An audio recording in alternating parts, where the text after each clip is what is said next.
A comienzos del siglo XX, España era un país atrasado. El 70% de la población vivía de la tierra concentrada en un puñado de terratenientes. Los campesinos sufrían hambre. La mitad de la población era analfabeta. El desarrollo industrial iniciado durante la Primera Guerra Mundial reforzó a un joven proletariado en Barcelona y otras ciudades. Sobre una población de 23 millones de habitantes, 1,5 millones son obreros industriales, del transporte y el comercio. Cataluña reunía el 45% de la clase obrera.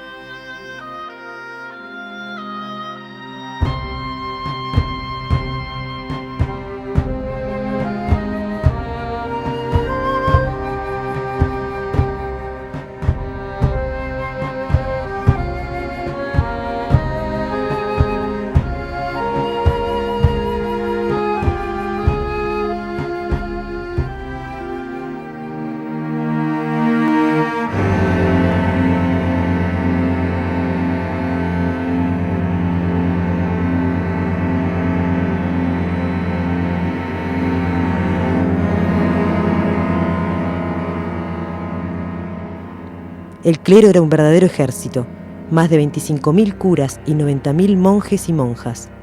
El número de sotanas supera al de estudiantes de enseñanza media y duplica el número de universitarios. Era el mayor terrateniente urbano y controlaba la educación. Recibía anualmente millones de pesetas del Estado. Cada 6 soldados había un oficial que provenía de las clases altas, con lazos a terratenientes e industriales. La Iglesia y el ejército, sustento del rey Alfonso XIII, eran una poderosa fuerza reaccionaria que gobernaba España.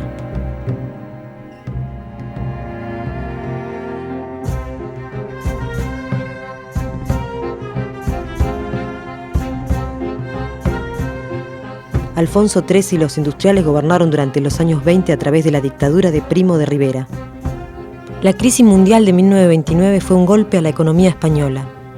El descontento popular creció y Rivera cayó, en enero de 1930. Al poco tiempo, los estudiantes y obreros de Madrid marcharon con banderas rojas y republicanas enfrentándose a la policía. Se sucedió una oleada de huelgas generales.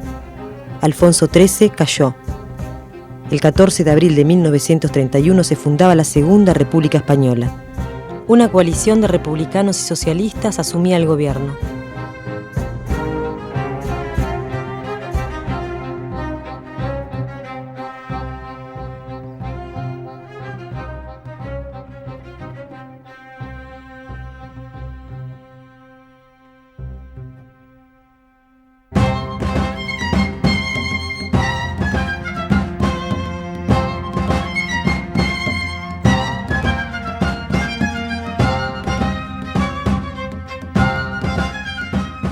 La República fue recibida con entusiasmo por todo el pueblo.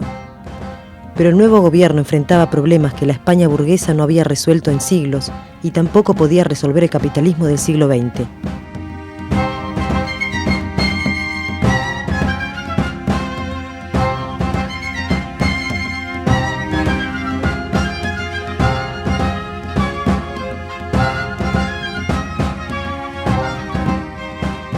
Inmediatamente después del 14 de abril, los obreros quemaron iglesias y atacaron a los monárquicos.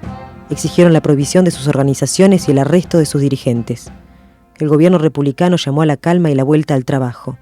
Se empeñaba en mantener el orden, mientras el pueblo buscaba un corte revolucionario con el pasado.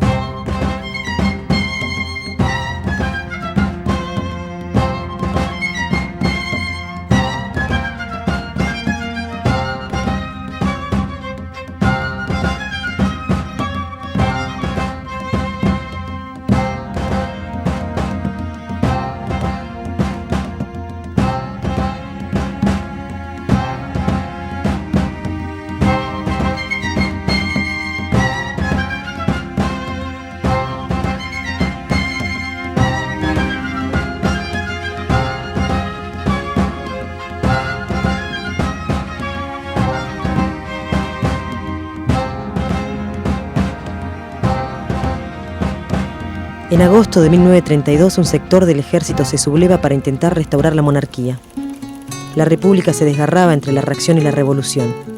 El 11 de enero de 1933, en el pueblo andaluz de Casas Viejas, estallaba una revuelta campesina decidida a imponer el comunismo libertario. En la plaza de mi pueblo dijo el jornalero al amo. En la plaza de mi pueblo dijo el jornalero al amo. Nuestros hijos nacerán con el puño levantado.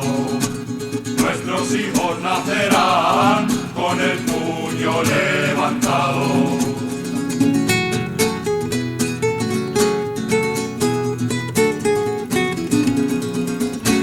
Un mecanógrafo del gobierno escribía todos los detalles de las declaraciones realizadas por los testigos. Juan Bascuñana, alcalde de Casas Viejas, zapatero, dice que en la mañana del día 11 un grupo de obreros fue a comunicarle que se había declarado el comunismo libertario en España y que ellos no querían hacerle daño a nadie, pero que les dijese a los guardias civiles que se rindieran, porque en España éramos ya todos iguales y no mandaba nadie.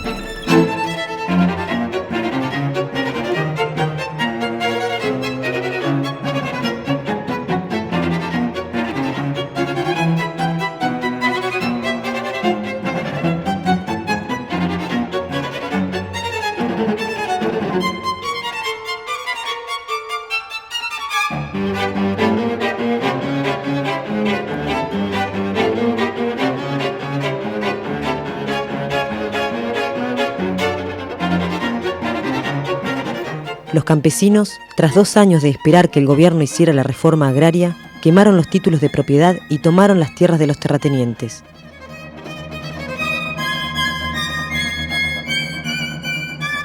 Pero el levantamiento quedó aislado y la Guardia Civil llegó al pueblo con órdenes directas del Ministerio del Interior de no tomar prisioneros. Encarnación Ruiz. Mi Manuel estaba enfermo. No estaba asociado con los anarquistas y no había tenido nunca un arma. Pero no le sirvió de nada cuando por la mañana vinieron los de asalto apuntándonos con los fusiles. Me dieron un palo muy fuerte. Caí al suelo diciéndole que estaba embarazada. Lo arrastraron por los pies hasta la calle. Se hincharon con él a culatazos. Echaba sangre por todas partes. A lo lejos vi cómo lo tiraban al alto y lo dejaban caer contra el suelo. Me lo mataron de una paliza y lo echaron al fuego. No he podido abrazarle. Me lo han matado.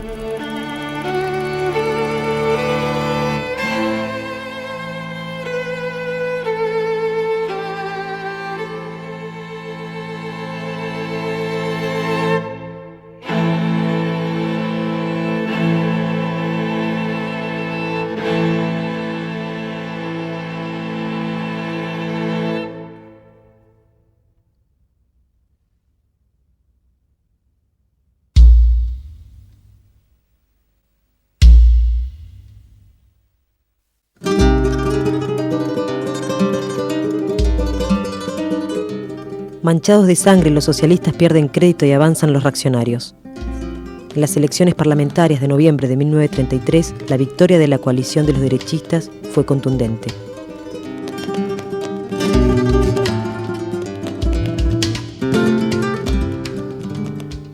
Bajo el amparo del nuevo gobierno, pero sin tomar parte en él, crecía la CEDA, Confederación de Derechas Autónomas, un partido que simpatizaba con el fascismo.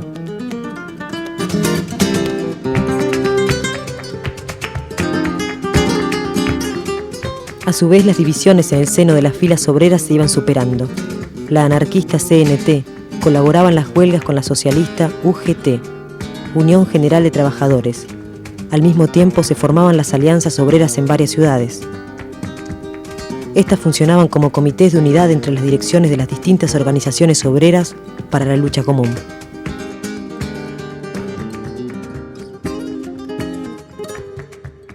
En septiembre de 1934 entraban al gobierno 3 ministros de la CEDA.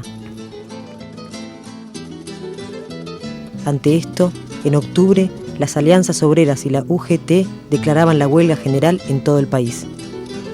La batalla más prolongada y gloriosa tuvo lugar en Asturias.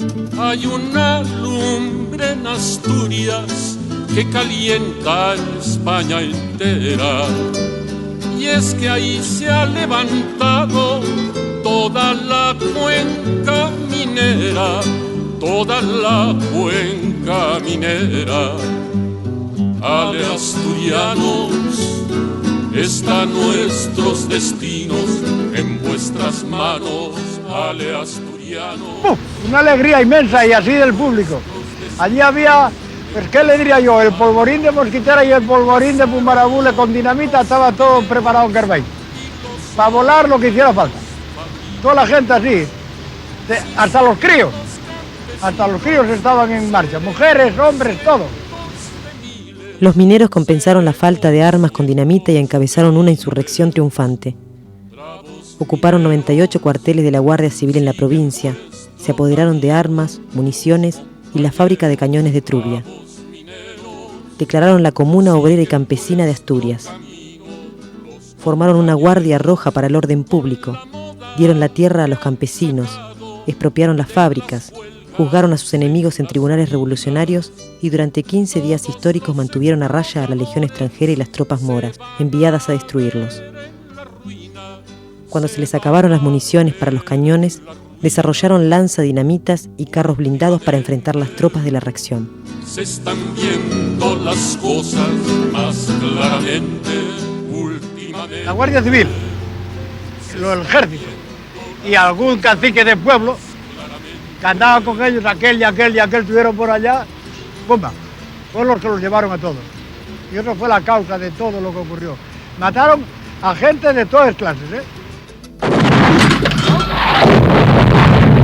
La aviación bombardeaba sin cesar y tiraba octavillas desde el aire. Rebeldes de Asturias, rendíos. Es la única manera de salvar vuestras vidas. No queda una huelga en toda España. Estáis solos y vais a ser las víctimas de la revolución vencida y fracasada. Todo el daño que os han hecho los bombardeos son nada más que un simple aviso de lo que recibiréis implacablemente si antes de ponerse el sol no habéis depuesto la rebeldía y entregado las armas. Iremos contra vosotros hasta destruiros sin tregua ni perdón. ¡Viva la República!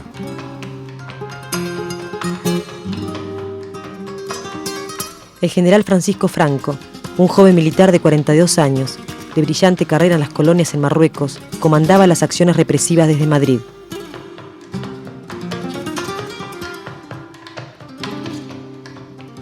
$3.000 obreros asturianos fueron masacrados, casi todos después de la rendición.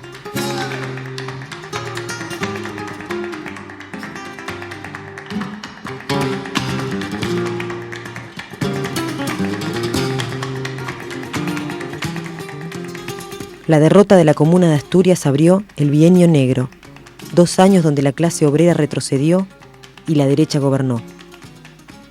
Los dirigentes obreros fueron perseguidos y asesinados. Los presos políticos llegaron a 70.000. Incluso hasta los políticos más moderados, como Manuel Azaña, presidente de gobierno, y Companys de la Generalitat de Cataluña, terminaron presos.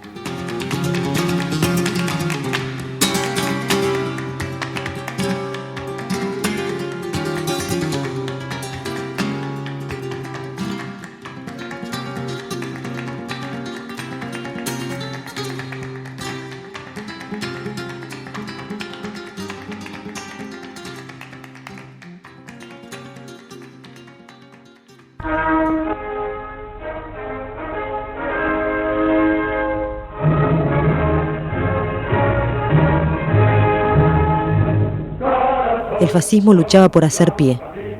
Primo de Rivera, fundador de la Falange.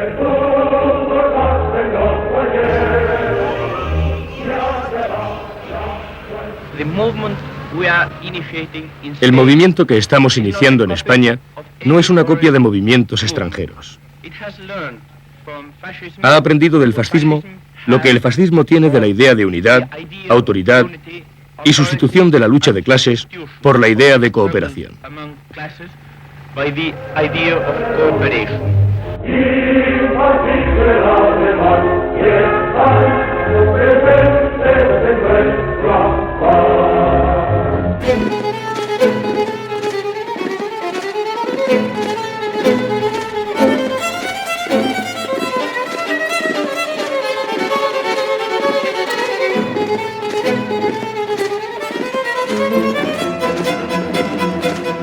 Europa estaba convulsionada. Al fascista Mussolini en Italia se sumaba Hitler en Alemania, que llegaba al poder destrozando las organizaciones obreras sin que el Partido Comunista ofreciera resistencia. Un gran golpe para el proletariado mundial. popolo italiano e il regime fascista sono una unità compatta, imprendibile, formidabile, che può sfidare come sfida tutti i suoi nemici e anche plantare del peggio. La burguesía preparaba una nueva guerra mundial. En la Unión Soviética, luego de la expulsión de León Trotsky, dirigente junto con Lenin de la Revolución Rusa de 1917, se asentaba el régimen burocrático estalinista con purgas y persecuciones. Pero la clase obrera europea no estaba vencida. En el año 34, en Francia, la oleada de huelgas iniciaba una alza revolucionaria.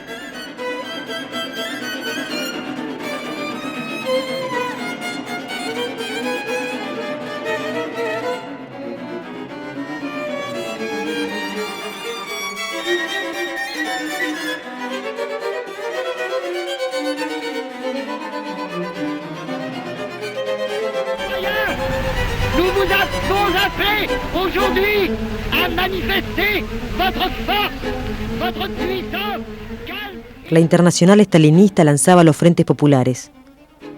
Esta política consistía en mantener el orden europeo y buscar la estabilidad de la burocracia privilegiada de la Unión Soviética a través de la colaboración de clases con la burguesía.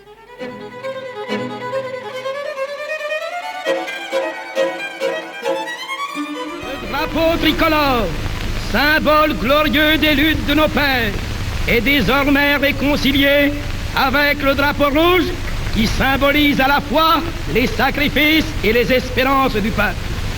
L'Internationale a désormais retrouvé dans les cortèges populaires sa sœur aînée, la Marseillaise, et le Parti communiste est fier d'avoir pris l'initiative.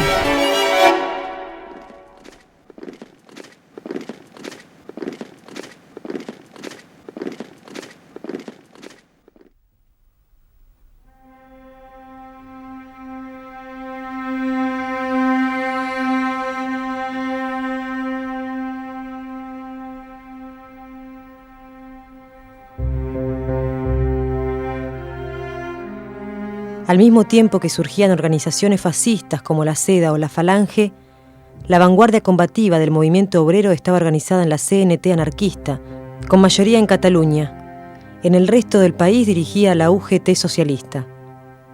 En el movimiento obrero actuaban 4 partidos políticos. La FAI, Federación Anarquista Ibérica, actuaba como un partido centralizado mediante el cual mantenían el control sobre la CNT. El Partido Socialista, que controlaba la UGT, su dirigente más reconocido era Francisco Largo Caballero, un dirigente sindical que llegó a ser ministro de Trabajo del dictador Primo de Rivera y más tarde, en 1936, parecía haber cambiado y daba enfervorizados discursos de tono revolucionario.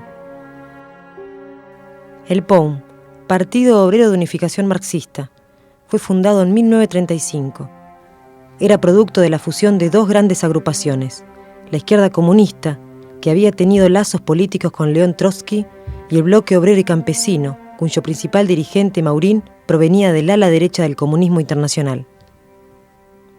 El principal referente del POUM era Andrés Nin, un reconocido dirigente catalán que pasó muchos años en la Unión Soviética dirigiendo la Internacional Sindical Roja y se había hecho amigo personal de León Trotsky. Sin embargo, cuando el POUM apoya al Frente Popular en 1936, el viejo revolucionario lo califica de traición a la revolución.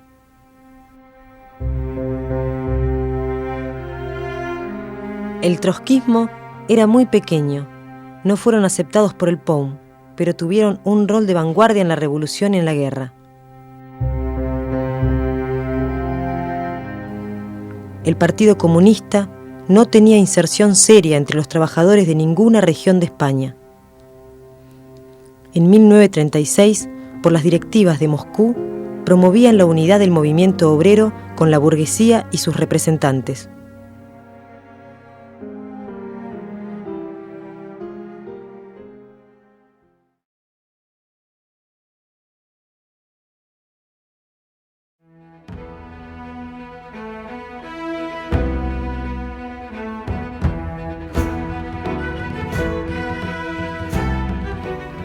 Durante el bienio negro, el cierre de sindicatos y periódicos obreros se compensó con la militancia ilegal.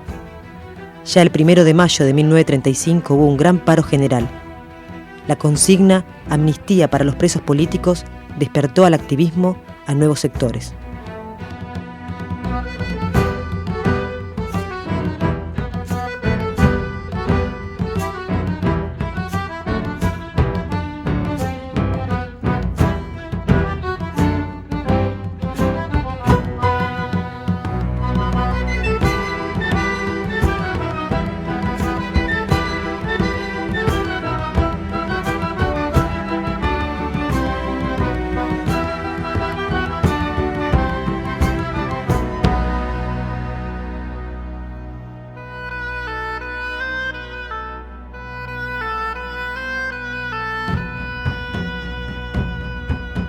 A principios del 36 se conformaba el Frente Popular, que en febrero recibía el voto masivo de los trabajadores. Sin hacerlo público, la CNT dejó correr favorablemente el voto de sus miembros a la coalición. El POM integró y llamó a votar al Frente Popular, pero luego no fue parte del gobierno. Pero el Frente Popular tenía un programa tan moderado que nada debía envidiarle al gobierno republicano de 1931.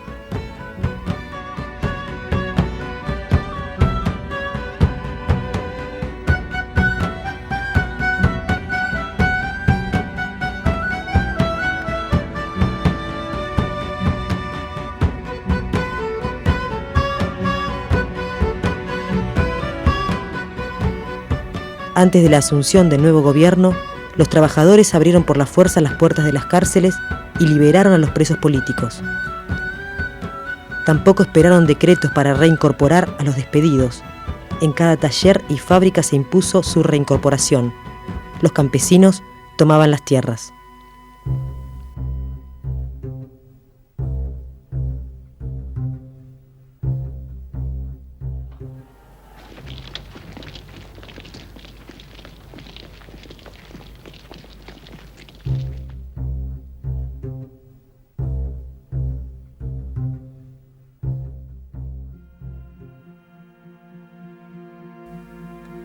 Ante estos hechos, el presidente Azaña declaró que pondría fin a las huelgas y tomas de tierra.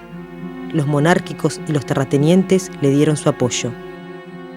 Calvo Sotelo, monárquico, declaró: Su declaración de respeto por la ley y la Constitución debe causar una impresión muy favorable. Apoyo el 90% del discurso. Ventosa, terrateniente catalán, dijo: Azaña es el único hombre capaz de ofrecer al país la seguridad y defensa de todos sus derechos legales. Ante la agitación obrera en Madrid, el gobierno respondió con disparos de la Guardia Civil. La CNT declaró la huelga general. Mucha promesa y poco jornal. O me dan lo que me deben, o la huelga sigue igual. Esta es la huelga y es natural. O me dan lo que me deben, o la huelga sigue igual. Presidente, presidente, que presumes de sincero. ¿Cómo quieres que me calle si me roban el dinero? Los ministros del gobierno, contemplando al capital, se olvidaron de la fuerza del obrero del metal. Ahí va un aviso y es oficial. O me dan lo que me deben, o la huelga sigue igual. César alerta, vaya informal. O me dan lo que me deben, o la huelga sigue igual. Companys, en la presidencia de Cataluña, llenó las cárceles de Barcelona con anarquistas. Azaña hizo lo mismo en Madrid. El 4 de junio se anunció: Si los sindicalistas persisten en desobedecer las órdenes del Ministerio de Trabajo, el gobierno se propone declarar el sindicalismo fuera de la ley. En los primeros días de julio, más de 1 millón de trabajadores estaban en huelga. El gobierno del Frente Popular no podía detener la oleada revolucionaria. La burguesía y los terratenientes conspiraban con el ejército.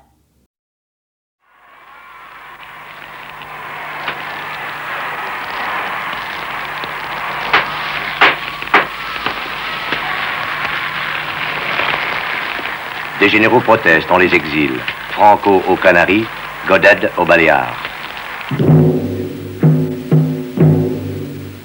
La personne sacrée de l'Espagne est en danger. Au nom de l'Espagne éternelle, les carlistes, les monarchistes, la phalange, unis derrière la bannière de l'Église, préparent la révolte. De l'armée d'Afrique aux casernes de Burgos circulent les mots d'ordre du complot, le mot de passe, Arriba España.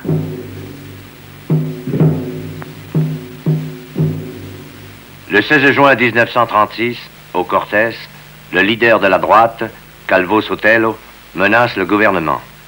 Contre cet État stérile, je propose l'État intégral. Beaucoup l'appelleront fasciste. Mais si l'État fasciste, c'est la fin des grèves, la fin du désordre, la fin des abus contre la propriété, alors je déclare avec fierté que je suis fasciste. Je déclare fou tout soldat qui, devant l'éternité, n'est pas prêt à se dresser contre l'anarchie, si cela est nécessaire. 3 semaines plus tard, Calvo Sotelo est assassiné.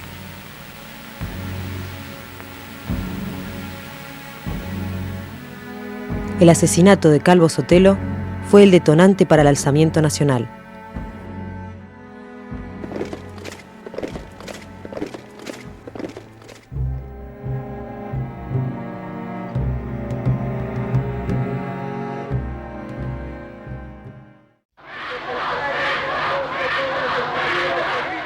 El 17 de julio, el general Franco se apoderaba de Marruecos y transmitía su manifiesto insurreccional a todas las guarniciones.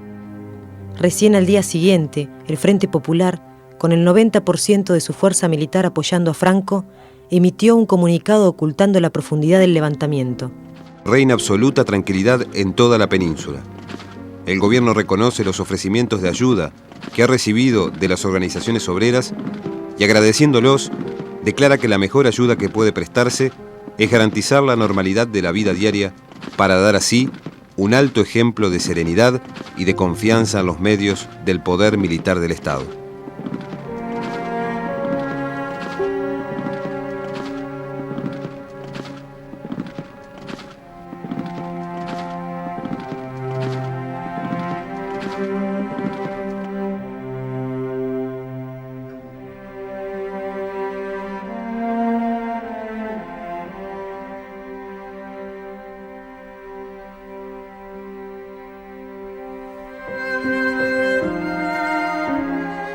El gabinete de Azaña se reunió en Madrid durante toda la noche preparando la negociación con Franco. En Barcelona, el proletariado impidió que la República se rindiera a los fascistas.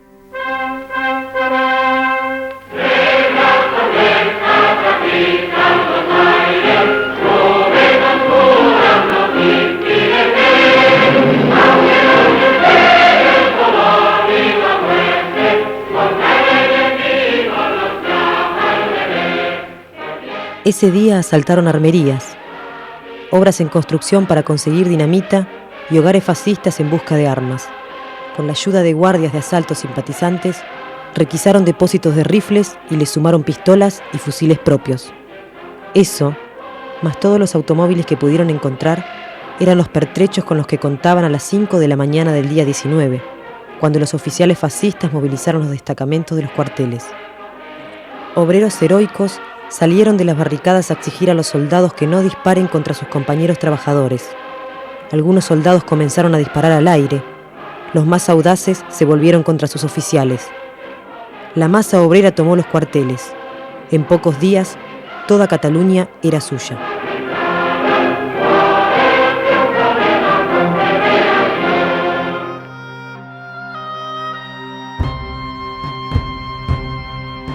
La insurrección contagió a Madrid y Valencia. Los mineros de Asturias, combatientes de la Comuna de 1934, enviaron una columna de 5.000 dinamiteros para la marcha sobre Madrid. La columna llegó el 20 y empezó a hacer guardia en las calles. Contra el levantamiento fascista, la insurrección obrera puso la revolución en marcha. Atención, atención. Desde Barcelona y a través de los micrófonos de EAJ-15 os habla Buenaventura Murruti. Atención, atención. En estos momentos históricos, en estas horas decisivas, multiplicados por el furor y el entusiasmo, los bravos hombres del pueblo que han reducido al ejército en Barcelona se disponen a marchar sobre Zaragoza en auxilio de sus hermanos aragoneses.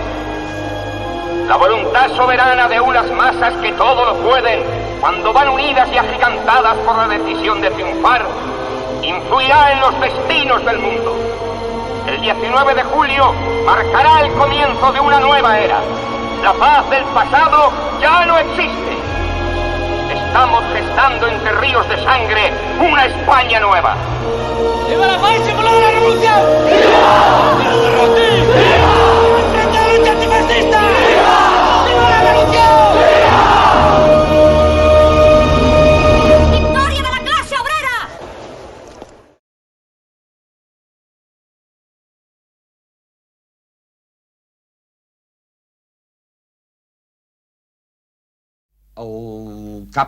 Al cabo de 6 días de haber empezado, hacia el día 25 de julio, en Tarrasa, mataron 10 u 11 industriales. Los asesinaron. Se cogió un pánico general a toda la burguesía catalana, porque a todo hombre se veía ya con la cabeza cortada.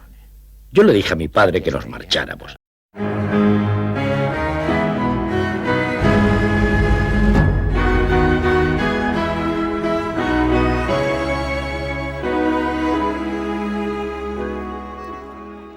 En los días siguientes, los obreros comprobaron que muchas empresas grandes estaban sin dueños ni gerentes.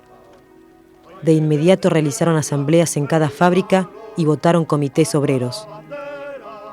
También se crearon comités similares para controlar la producción en las pocas fábricas y talleres en los que sus dueños no habían huido al extranjero o al frente militar de Franco. Las colectivizaciones en la industria, en los servicios, en las tierras, comenzaron como una obra espontánea de los trabajadores. Luego del caos inicial, el nuevo orden revolucionario de los trabajadores, en alianza con las clases medias de la ciudad y los campesinos, puso en pie la mayor experiencia autogestionaria de Europa Occidental.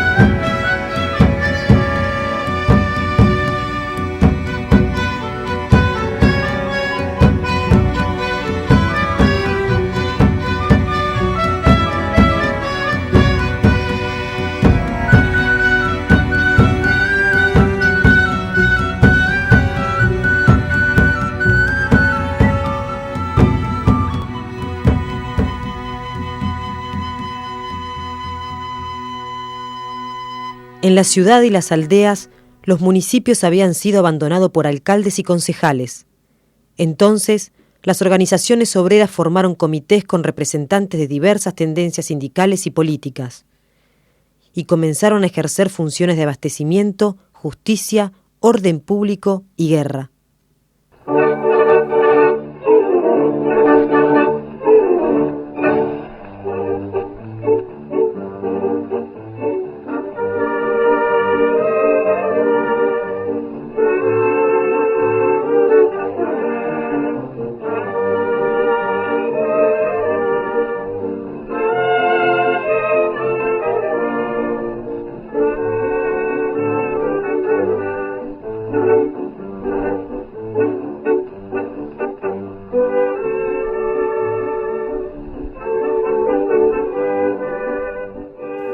Se expropiaron casas no ocupadas o abandonadas por fascistas, edificios religiosos y se utilizaron para actividades colectivas, almacenes de alimentos y pertrechos de guerra, guarderías infantiles, escuelas, centros de salud, nuevos locales sindicales, políticos y culturales. Con los vales se podía comprar pan. Incluso servían para comer en el Ritz. Los grandes hoteles se habían transformado en hospitales o en restaurantes populares al servicio de los milicianos y de familias obreras, como el que muestra este documental anarquista.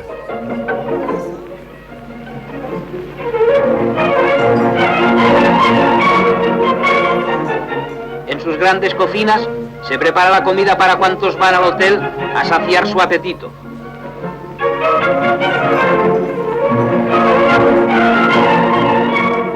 Los amplios comedores que antes ocupaban maquilladas y frívolas damiselas, grandes financieros, capitanes de industria, aristócratas ociosos y aventureros internacionales de toda la Haya, ahora están abarrotados de hombres y mujeres humildes que siguen el ritmo de la sociedad que se está creando. Barcelona trabaja y come, esa es su fuerza y su virtud.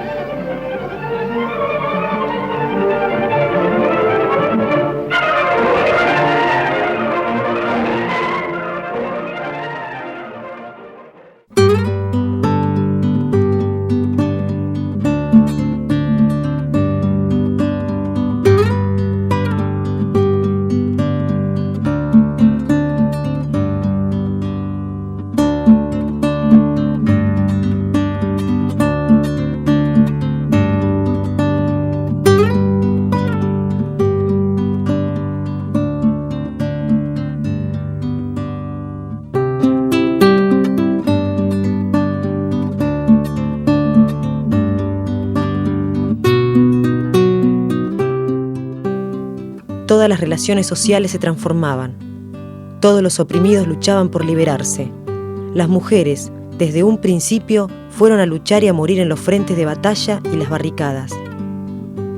Más adelante, el aborto fue legalizado e intentaron eliminar la prostitución.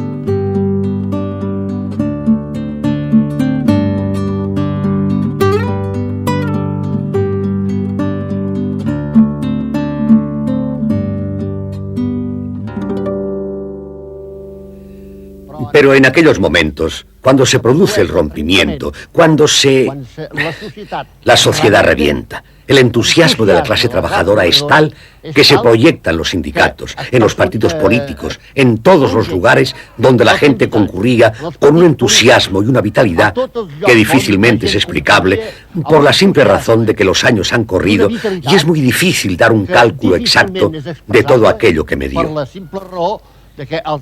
Pero sí tengo que decir que entre nosotros, multitud de nosotros dijimos, ahora es la hora de acabar con todo lo que hasta ahora nos ha oprimido. Con este impulso revolucionario, el pueblo se organizó por su cuenta en milicias de hombres y mujeres. La policía fue reemplazada por patrullas obreras. Esta iniciativa fue inmediatamente encauzada por sindicatos y partidos.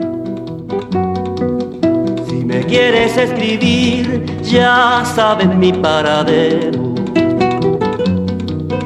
Si me quieres escribir, ya saben mi paradero. En el frente de batalla, primera línea de fuego. En el frente de batalla, primera línea de fuego.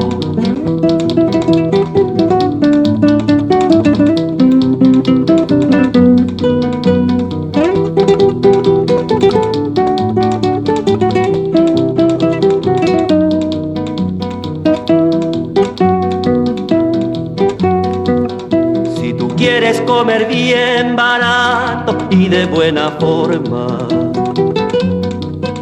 Si tú quieres comer bien barato y de buena forma, en el frente de batalla allí tienen una fonda.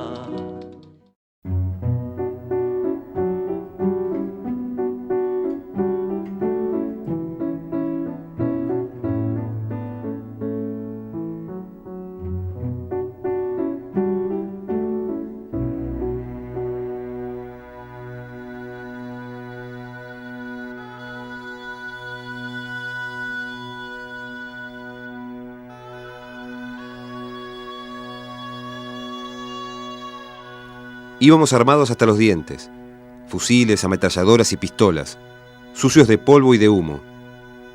Somos los representantes de la CNT y la FAI que Companys llamó, dijimos. Companys nos recibió de pie, emocionado, y nos dio la mano. Nos sentamos con el fusil entre las piernas. Companys dijo: ante todo quiero decirles que la CNT y la FAI nunca fueron tratadas como se merecían por su verdadera importancia. Siempre han sido perseguidos duramente y yo me vi obligado a enfrentarme y perseguirlos. Hoy son los dueños de la ciudad y de Cataluña, porque solo ustedes vencieron a los militares fascistas. Han vencido y todo está en su poder. Si no me necesitan o no me quieren como presidente de Cataluña, díganmelo ahora y pasaré a ser un soldado más en la lucha contra el fascismo. Si por el contrario creen que en este puesto puedo ser útil en esta lucha, pueden contar conmigo, con mi lealtad de hombre y de político. Increíblemente, la CNT y la FAI se negaron a desplazar a los representantes de la burguesía y tomar el poder para los obreros, en nombre de tradiciones anarquistas antiautoritarias y contrarias a todo gobierno.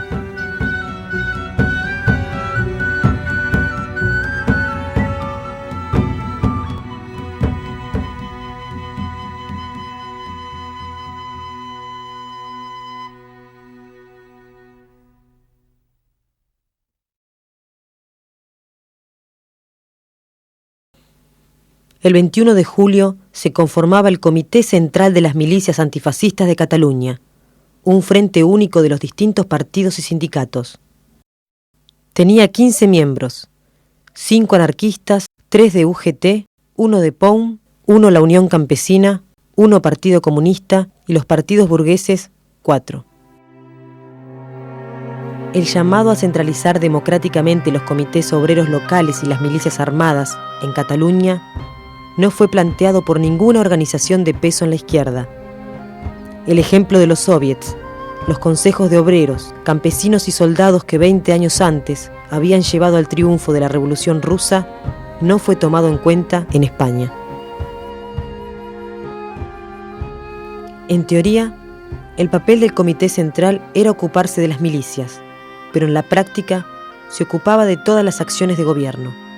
Estas simplemente eran refrendadas por el viejo gobierno burgués catalán, la Generalitat. Companys se proponía reconstruir las instituciones del poder burgués, deshacer la acción de los comités locales, reducir los organismos obreros a un papel de auxiliares y, sobre todo, quitar las armas al pueblo. Pero en esos días, los trabajadores ya improvisaban una industria de guerra: siderurgia, textil, química.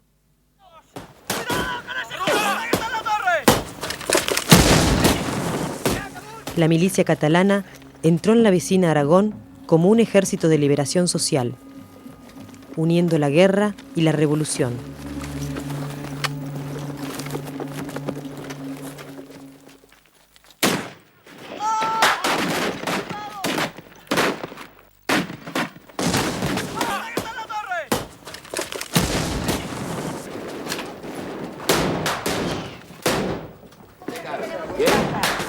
Un poquito asombrada, porque entro de otra manera a esta casa. Bueno, compañeros, la casa de don Julián ya es la casa del pueblo. ¡Muy bien! En cada aldea liberada formaban un comité al que se les entregaba tierras, cosechas, ganados y tractores expropiados a los terratenientes. La revolución es como una vaca que va a parir. Si no la asistimos de seguida, se perderá la vaca, el becerro y los chicos se quedarán sin El proletariado en armas de Barcelona sellaba la unidad con los campesinos, expropiando y colectivizando la tierra. Todos los títulos de propiedad, hipotecas y documentos de deudas iban al fuego. Cada pueblo quedaba convertido en una fortaleza revolucionaria. Pasemos a la votación. Los que estén a favor de la colectivización. ¿Una votación? Los que estén en contra. Compañeros, queda decidida la colectivización de las tierras.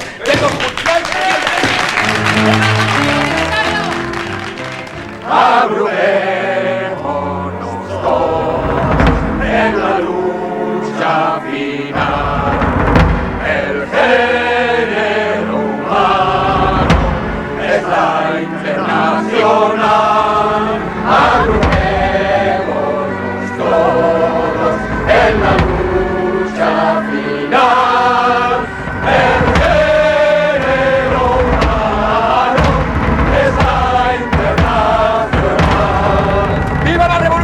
¡Viva! ¡El fascismo!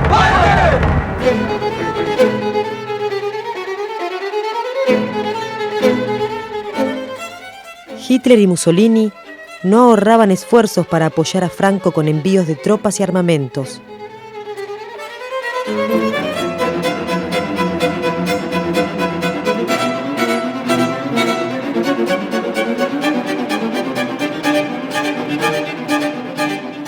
Las democracias imperiales, sobre todo Francia e Inglaterra, formaron el Comité de No Intervención y resolvieron prohibir el envío de ayuda militar a la República.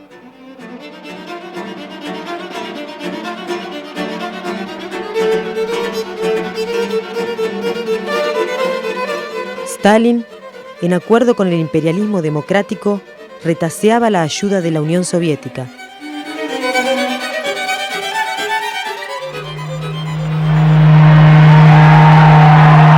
Cuando el primer barco soviético llegó a Barcelona, la euforia inicial se convirtió en decepción cuando se comprobó que el envío no contenía las armas que la República necesitaba, sino botes de leche condensada.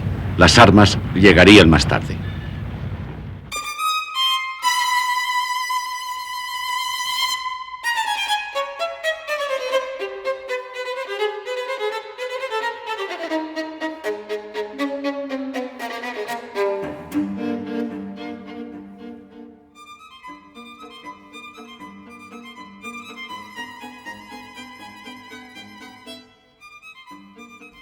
Es totalmente falso que el objetivo de esta movilización obrera sea la instauración de una dictadura proletaria al fin de la guerra. Los comunistas somos los primeros en repudiar semejante suposición. Nos motiva únicamente el deseo de defender la República Democrática. Entre el poder obrero naciente y el viejo poder burgués republicano, el Partido Comunista se declaraba abiertamente por la colaboración con la burguesía. Los excesos revolucionarios, decían, espantan a París y Londres, y esto hará perder la guerra civil. Debía frenarse la revolución como condición para que entreguen armas. Primero ganar la guerra, luego vendrían las reformas sociales. Esa era la política impartida por la Internacional Stalinista.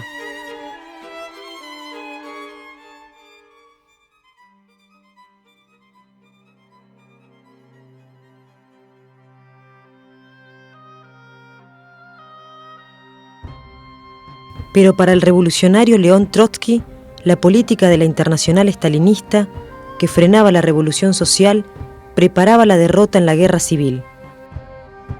Una guerra civil no se libraba solo con armas militares, sino también políticas. La superioridad militar del franquismo podía ser superada arrancándole su base social, llevando las consignas revolucionarias a ambos lados de las trincheras. Es necesario proclamar que, de aquí en adelante, las tierras, fábricas y talleres pasarán de los capitalistas a las manos del pueblo. Avanzar inmediatamente en la concreción de este programa en las provincias donde los obreros tengan el poder. El ejército fascista no podría resistir la influencia de semejante programa. Los soldados atarían a sus oficiales de pies y manos y los entregarían al cuartel de milicia más cercano. Pero los ministros burgueses no pueden aceptar semejante programa. León Trotsky consideraba que el triunfo de la revolución en España y también en Francia era la posibilidad de comenzar la derrota del fascismo en Europa y de evitar la tragedia que se avecinaba con la nueva guerra mundial.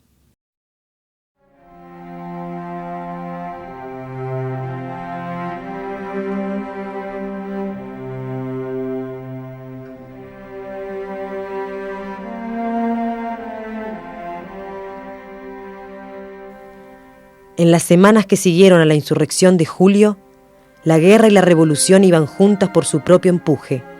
Las milicias de la CNT y el POUM habían participado de esta práctica revolucionaria, pero sus dirigentes aceptaron la legalidad del gobierno burgués y se negaron a desarrollar el doble poder y construir un poder alternativo.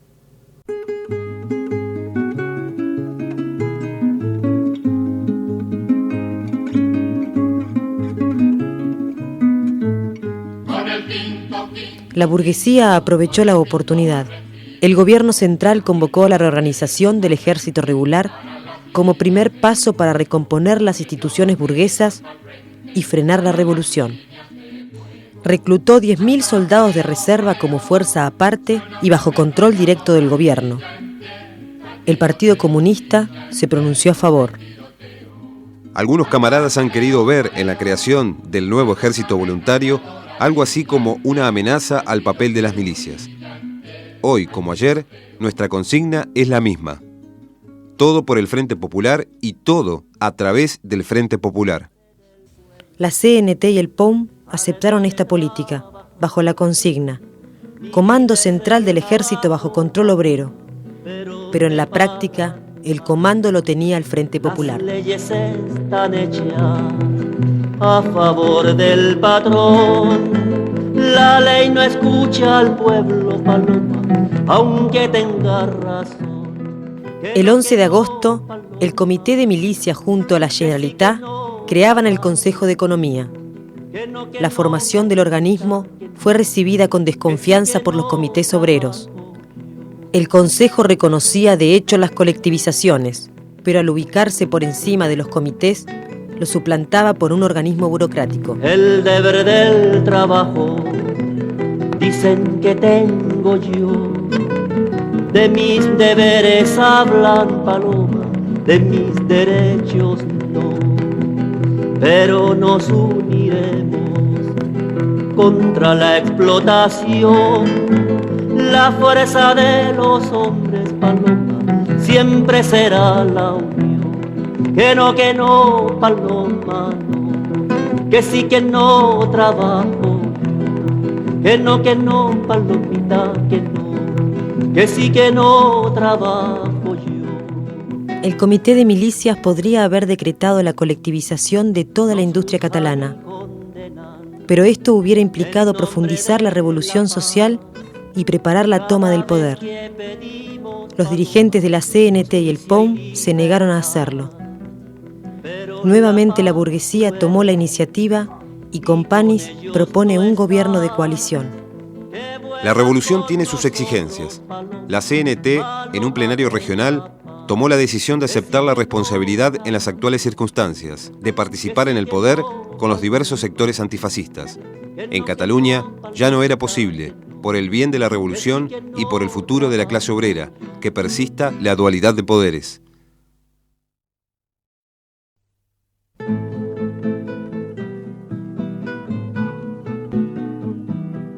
Cuando canta el gallo negro, es que ya se acaba el día.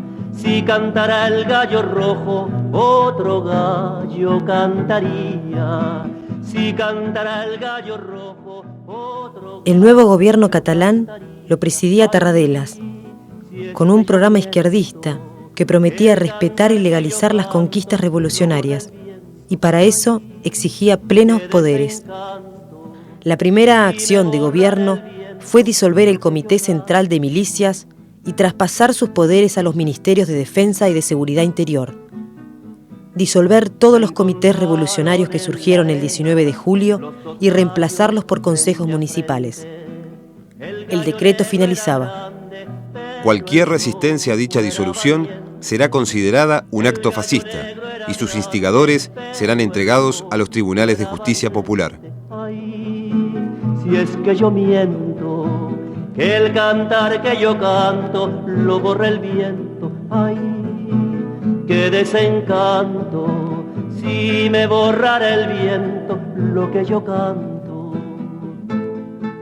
El poder burgués, que desde hacía 2 meses estaba suspendido en el aire por la revolución, se encontró repentinamente renovado por la integración al gobierno de todas las fuerzas de izquierda y los sindicatos. Pero el negro es traicionero, el gallo rojo es valiente. Siguiendo los pasos de la CNT, Andrés Nin justificó su entrada al gobierno. Lo importante es el programa y la hegemonía proletaria, que deben ser garantizados. No puede quedar duda sobre una cosa: el nuevo gobierno debe hacer una declaración de principios inviolable, afirmando su intención de convertir el impulso de las masas en legalidad revolucionaria y dirigirlo hacia la revolución socialista. Para Nin, la mayoría obrera en el gobierno burgués garantizaba su carácter revolucionario. Días después agregaría: se puede afirmar que la dictadura del proletariado es ya un hecho en Cataluña. Si es que yo miento, que el cantar que yo canto lo borra el viento. Ay. Stalin comprendía que su influencia en España era muy débil. El movimiento obrero estaba dirigido por organizaciones que se reclamaban independientes del Kremlin: anarquistas, paumistas y socialistas. El envío de armas, aunque a cambio de mucho dinero, era una buena oportunidad para construir, casi de la nada, un partido comunista influyente. La revolución era muy profunda. Los trabajadores del mundo tenían simpatía por ella y se lanzaban entusiastas en su apoyo. Colectas, movilizaciones, campañas de solidaridad. Se alistaban voluntarios para ir a combatir a España. Junto a italianos emigrados, el libertario Rosselli organizó las primeras brigadas de extranjeros. La burocracia de la Unión Soviética se dispuso a coordinar la ayuda y solidaridad combatiente para controlarla. Italianos, alemanes, franceses, ingleses, austríacos, canadienses, norteamericanos, argentinos, todos a luchar contra el fascismo. Se habían formado las famosas brigadas internacionales.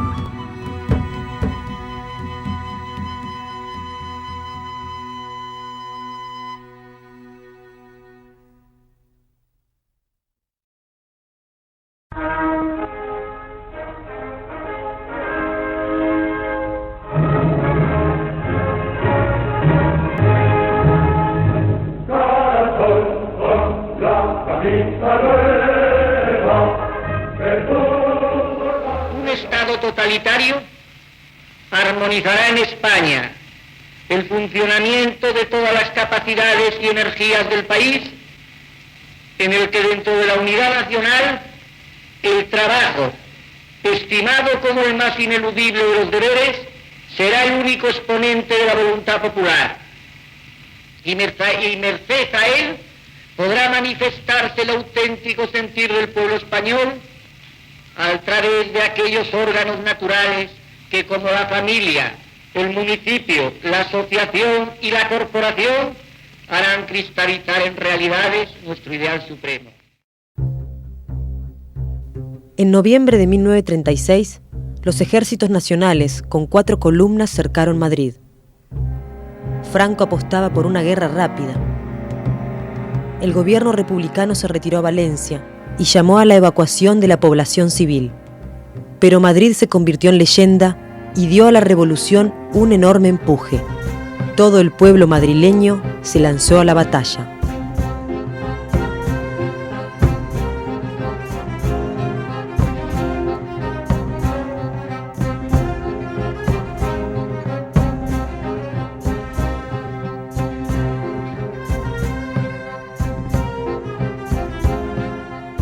Las milicias organizaron la resistencia. Las brigadas internacionales tuvieron su heroico bautismo de fuego. En la lucha caería el dirigente de la izquierda anarquista, Buenaventura Durruti. Su funeral fue un acto de masas y su muerte un grito contra el fascismo.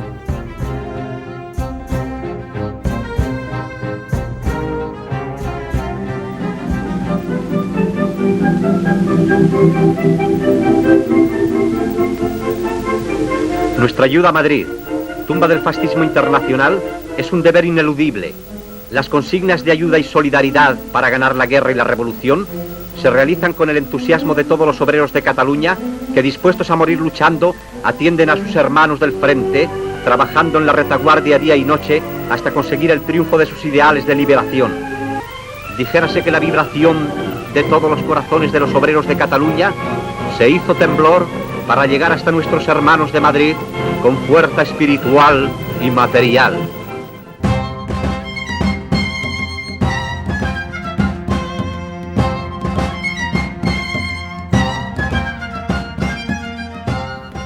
Madrid resistía. El odio fascista provocaba los primeros bombardeos aéreos de la historia sobre una población civil. Pero Madrid no cayó. Las trincheras nacionales se empantanaron junto a la ciudad y así quedaron hasta el fin de la guerra.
El nuevo gobierno central de Largo Caballero preparaba una coalición moderada, pero con representatividad ante las masas. Propuso a los anarquistas de la CNT-FAI, que ya había aceptado ser parte del gobierno catalán, entrar al gobierno central. Aceptaron con 4 ministros, entre ellos García Oliver en Justicia y Federica Montseny en Sanidad.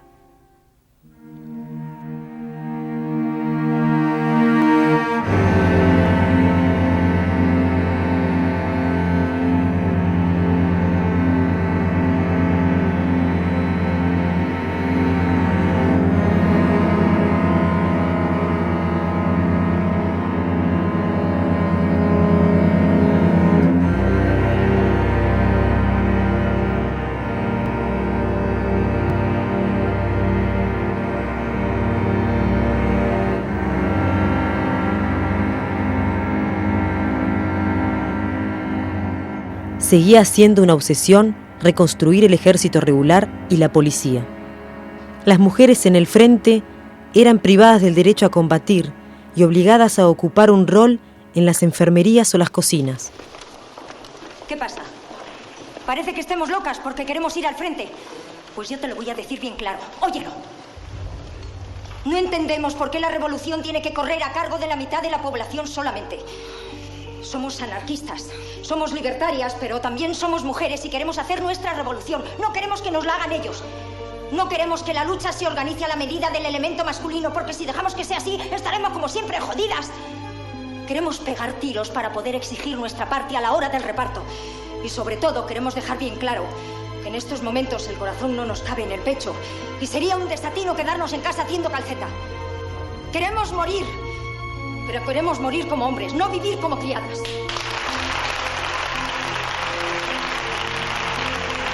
Mientras el poder burgués se reconstruía cada vez con más fuerza, comenzaba a separarse del sector más de izquierda. Nin, en uno de sus discursos, expresa: entramos en el gobierno de la Generalitat con nuestra personalidad, todo nuestro programa, pero declaramos que si el gobierno desviaba su curso revolucionario y que se inclinaba a una política pequeño burguesa, nos retiraríamos de él. El cónsul soviético Antonov Ovsenko pidió la expulsión del POUM. Andrés Nin fue echado del gobierno catalán el 12 de diciembre de 1936. 5 días después, el órgano oficial de Stalin, Pravda, declaró: en cuanto a Cataluña, ya ha comenzado la purga de trotskistas y anarcosindicalistas, y esta se realizará con la misma energía que en la Unión Soviética.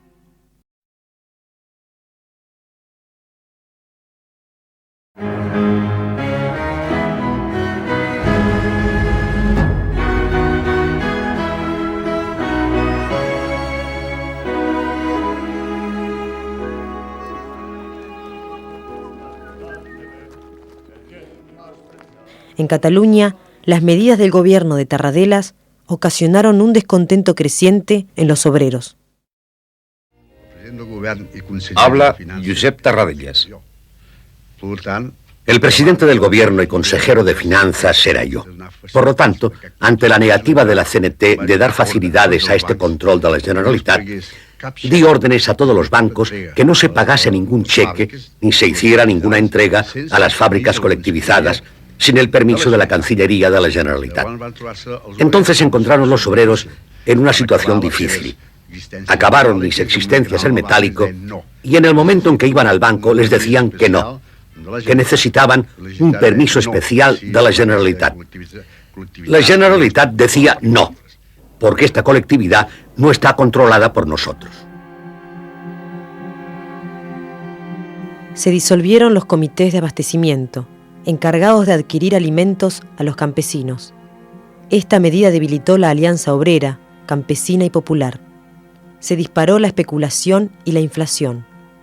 En los barrios obreros las provisiones se agotaron y en los barrios burgueses había abundancia.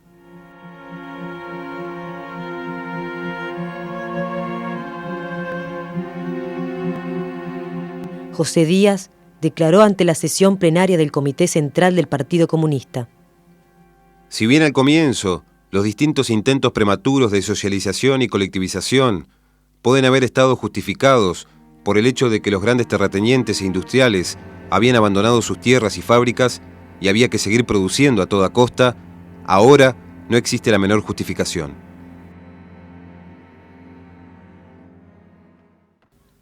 El 15 de febrero, el gobierno central exigió la requisa de todas las armas largas y cortas. Comenzaba a desarmarse al pueblo y disolverse las patrullas obreras, reconstruyendo la policía burguesa. Los ministros de la CNT votaban a favor de estas medidas. What's going on? Guardias de asalto. The police from the old days, and now they are back. No guns for us at the front, and here in Barcelona the police have guns sticking out of their arse.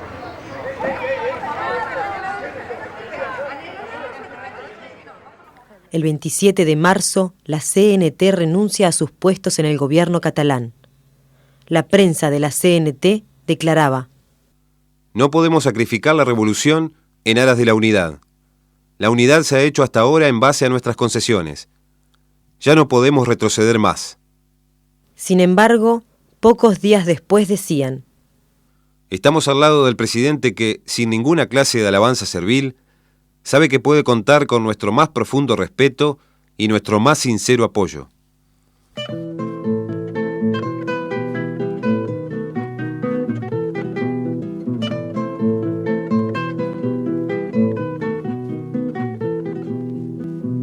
Nos preparan a la lucha en contra de los obreros. Un rayo me parta a mí si ataco a mi compañero.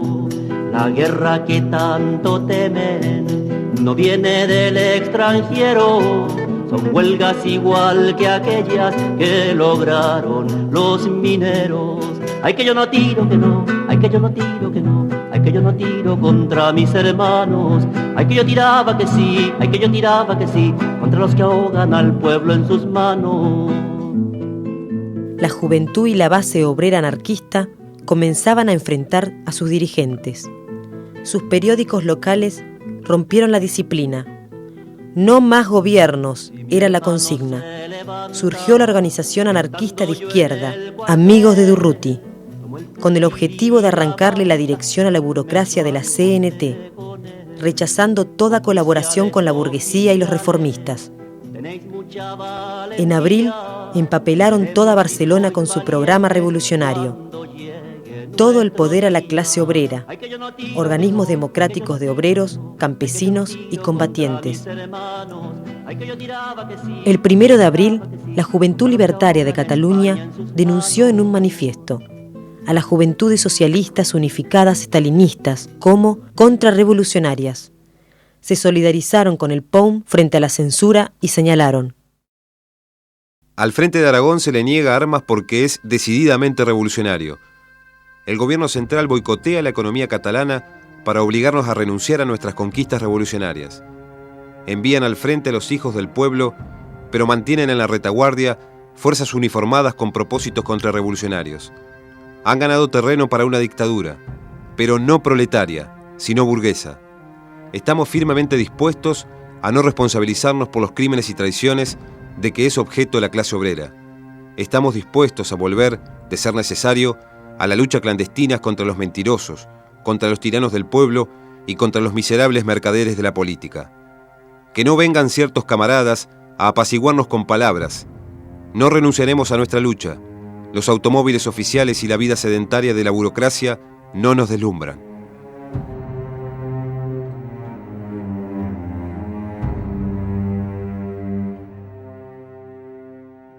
La agitación obrera en los comités y las milicias preparaba el segundo capítulo de la revolución. Volvía a plantearse la necesidad de poner en pie un poder obrero alternativo al gobierno burgués, ahora legitimado por la participación completa de la CNT. Pero el POUM seguía negándose a esta política que era reclamada por el ala izquierda de su partido y no quería admitir que su paso por el gobierno catalán había ayudado a la reconstrucción de las instituciones burguesas. Para Andrés Nin, los soviets no eran necesarios en España.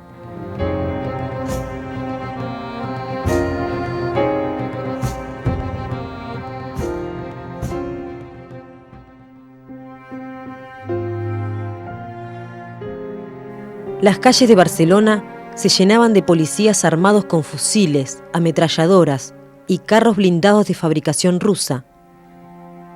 El 1 de mayo se prohibieron actos y mitines en toda España.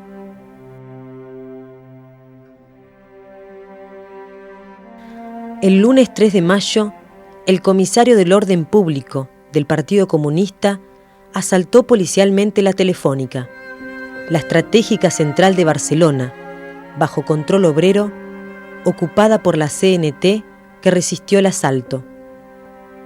Cundió la alarma. El espíritu del 19 de julio volvió a Barcelona y Cataluña.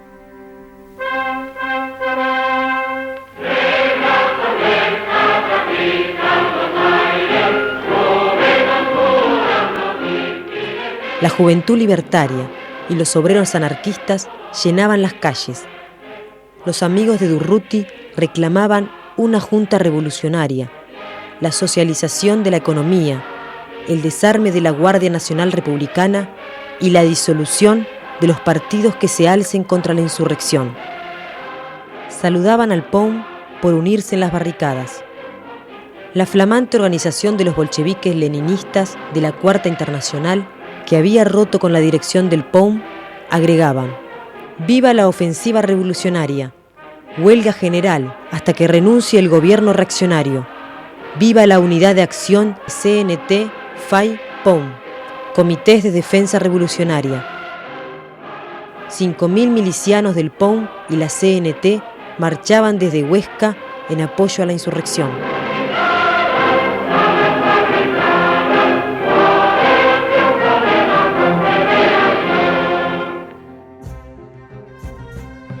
El 4 de mayo llegaban desde Valencia las direcciones de la CNT y la UGT.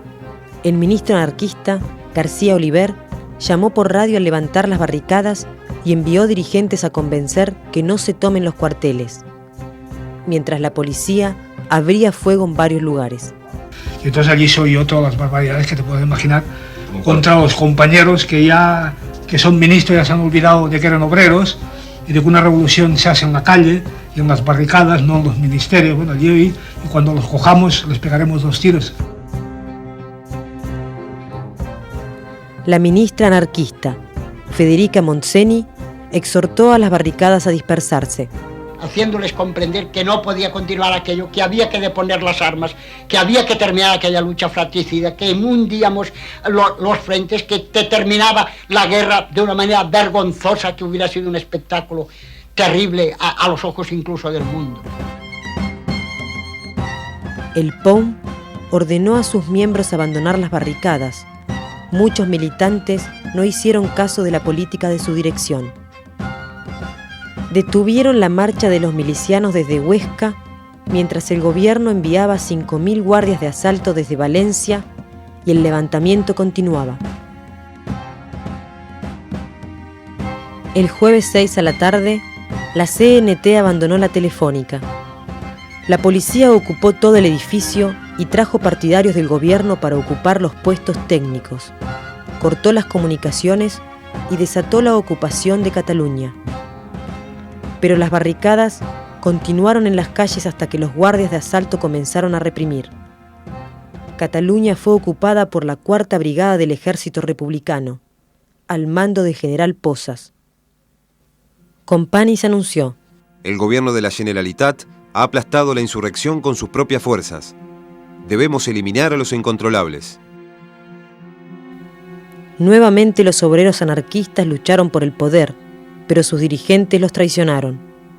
Si tomábamos el poder nosotros porque éramos mayoritarios, era a costa de traicionar el pacto de lucha común que habíamos, en cierto modo, sellado con la sangre de muchos de nuestros hombres, de un lado y de otro, de comunistas, socialistas, sindicalistas, rabasaires y sobre todo anarquistas. Era traicionar ese pacto y realizar en Cataluña lo que habían realizado Lenin y Trotsky en España con la toma del poder por el partido bolchevique. No lo hicimos y se nos ha reprochado muchas veces. Pasado el tiempo, quién sabe, quizá hubiéramos debido hacerlo. En mayo, con más de 500 muertos, Largo Caballero renunció. Era el momento de la represión abierta. El Partido Comunista comenzó su campaña acusando al POUM de fascistas. A fines de mayo se clausuró el periódico La Batalla, también el cuartel Lenin del POUM. Declararon ilegales a los amigos de Durruti. Al mismo tiempo, la prensa de la CNT fue puesta bajo censura completa. El 16 de junio, Nin fue arrestado en su oficina, torturado, desaparecido y asesinado por la GPU estalinista. Andrés Nin fue asesinado porque a su manera se esforzaba por defender la independencia del proletariado español contra el poder de Moscú. Los estalinistas se lo hicieron pagar con su vida. Fue arrestado el Comité Central del POUM y declarado ilegal. En julio había 800 anarquistas presos y 60 desaparecidos. Se prohibieron las marchas y los mitines sindicales solo podían realizarse con autorización del delegado de orden público, solicitada con 3 días de anticipación, igual que bajo la monarquía. Los ministros de la CNT todavía integraban la Generalitat. Recién el 29 de junio, la CNT por fin se retiró dejando el gobierno en manos de los estalinistas y burgueses. Con gran resistencia de los trabajadores, la contrarrevolución económica en Cataluña se abatió sobre las colectivizaciones y las fábricas bajo control obrero. Para acabar con todo vestigio revolucionario, el gobierno se propuso terminar con Aragón, territorio arrancado a los fascistas, uniendo guerra y revolución. En agosto, el gobierno de Negrín lanzó la invasión militar al mando del estalinista Enrique Lister. Entraron por la retaguardia, disolvieron por la fuerza los consejos municipales elegidos por la población, desmantelaron los establecimientos colectivos, arrestaron y asesinaron a sus dirigentes. El asalto de Aragón es comparable con el sometimiento de la Comuna de Asturias en octubre de 1934. La revolución se había perdido.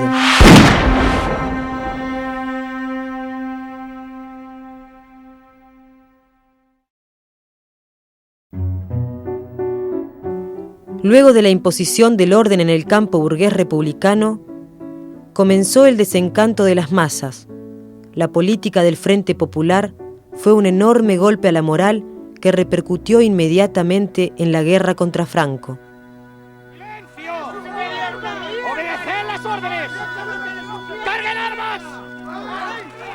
Todas las milicias fueron desarmadas por la fuerza y el ejército popular lo ocupó todo. ¡Silencio, coño! ¡Todos quietos! ¡Me cago en Dios! El estalinismo fabricaba mitos de líderes militares infalibles, propaganda de guerra victoriosa, mientras en realidad los franquistas avanzaban. A principios de 1938, los nacionales avanzaban sobre Teruel y Aragón, bombardeando sin cesar a Barcelona.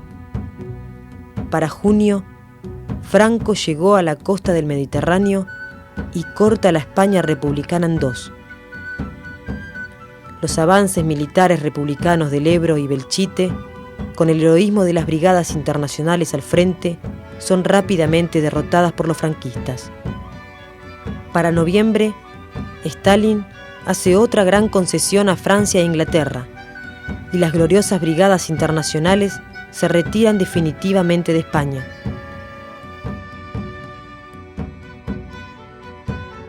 En 1939 cae Barcelona y toda Cataluña. El 1 de abril de ese mismo año, el Ejército Nacional entra a Madrid y termina la guerra. Comienzan casi 40 años de franquismo.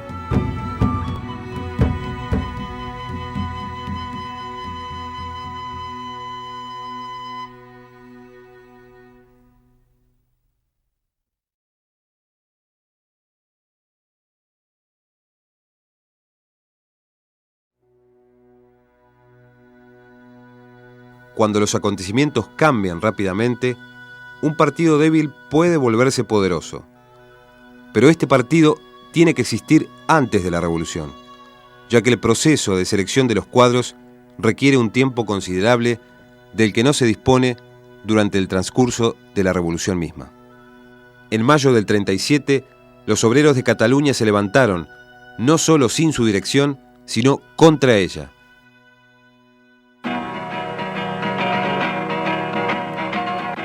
La línea de acción de los obreros se separó en todo momento y en determinado ángulo de la línea de la dirección.